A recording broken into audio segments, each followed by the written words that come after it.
जैसे यहां पे जयंत चौधरी जी ने कहा कि स्पीड बताती है कि फिर एक बार फिर से देश के अंदर मोदी सरकार आने की अभी से लोगों का उतावलापन भी दिखाई दे रहा है। बहनों और भाइयों, आएगी भी क्यों नहीं। जो हमारे पूर्वजों को सम्मान दे, उनका सम्मान तो होना ही चाहिए।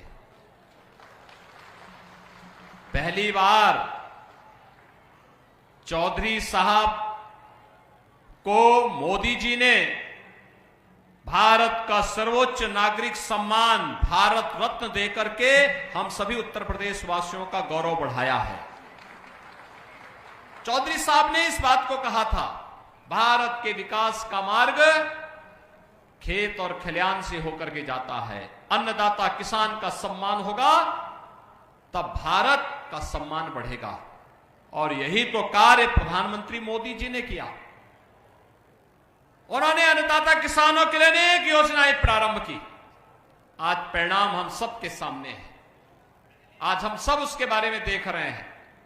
प्रधानमंत्री किसान सम्मान निधि या फिर चौधरी साहब का सम्मान का हो, भारत को दुनिया के अंदर सम्मान दिलाने का कार्य हो, भारत की सीमा को सुरक्षा प्रदान करने का कार्य हो, देश के अंदर आतंकवाद और नक्सलवाद की समस्या का समाधान करने का कार्य हो, या फिर वर्ल्ड क्लास इंफ्रास्ट्रक्चर,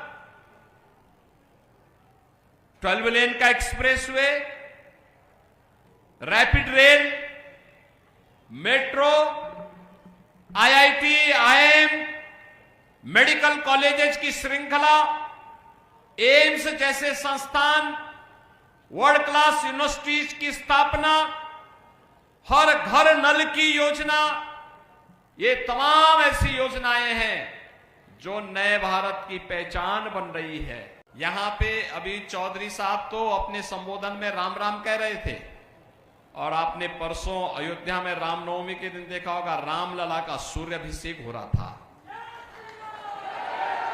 भगवान सूर्य की किरणों से भगवान रामलला के ललाट पर आपने कुछ मिनटों तक देखा होगा कैसे भगवान सूर्य जगमगा रहे थे। ये हमारा भारत उसी सूर्य की तरह जगमगाहट करते हुए हम सबको गौरवान्वित कर रहा था। बहनों और भाइयों, सपा, बसपा, कांग्रेस, इन्होंने पश्चिमी उत्तर प्रदेश में सुरक्षा के लिए खतरा पैदा कर दिया था। न बेटी सुरक्षित थी, न व्यापारी सुरक्षित था। किसान के खेत से उसका ट्यूबवेल उखाड़ करके लोग लेके चले जाते थे।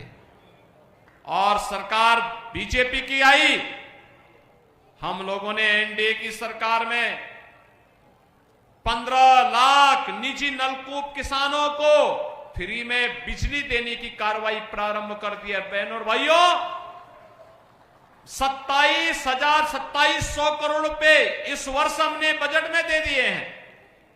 गत वर्ष का पैसा भी दे दिया है। अन्नदाता किसान को कोई पैसा नहीं देना होगा।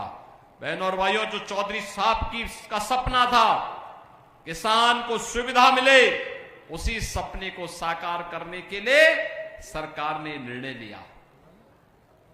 पिछली सरकारें दंगा करवाती थी, आज आप देखते होंगे दंगा नहीं है, कर्फ्यू नहीं है। अब तो कावड़ यात्रा चल रही है ना, शानदार तरीके से, शानदार तरीके से कावड़ यात्रा चलती है। और हम लोगों ने कह दिया कि भाई देखो, बेटी और व्यापारी की सुरक्षा पे अगर किसी ने सेंध लगाई, किसी ने खिलवाड़ किया, तो अयोध्या में तो रामलला विराजमान है, लेकिन उस माफिया और उस अपराधी का राम नाम सत्य है, तय है। इस बात को देख लेना। बहनों और भाइयों, ये जब मजबूत सरकार आती है तो सुशासन और सुरक्षा का ऐसा ही लाभ जनता जनार्दन को प्राप्त होता है। और देश के अंदर आज जो आवाज है कि फिर एक बार, फिर एक बार, फिर एक बार, अब की बार